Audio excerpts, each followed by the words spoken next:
Qərb alimi Boqratdan soruşurlar ki, insaniyyət nədir? Deyir, ucalıq zamanında təvazukarlıq, qüdrət zamanında əhvedi bağışlamaq, səxavətli halında minnətsiz bəxşiş. Əgər kiməsə nəyisə hədiyyə edirsənsə, onu minnətlə etməyəsən. Deyirlər, mütaliə insanı kamilləşdirir, düşünmək qabiliyyəti artırır. Yazmaq isə insana dəqiqliyi öyrədir. Bunların insan həyatında təsirləri çox böyüdür.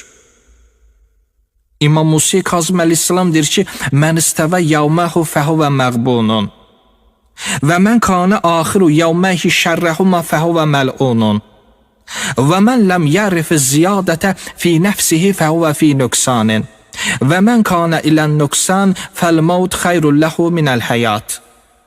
Həzrət deyir, hər kimin 2 günü eyni olsa aldanıb və hər kimin əvvəlki günü sondakı günündən pis olsa məlundur və hər kəs özündə mənəviyyat cəhətdən naqislik hiss etsə, o şəxsə ölüm yaşamaqdan daha yaxşıdır.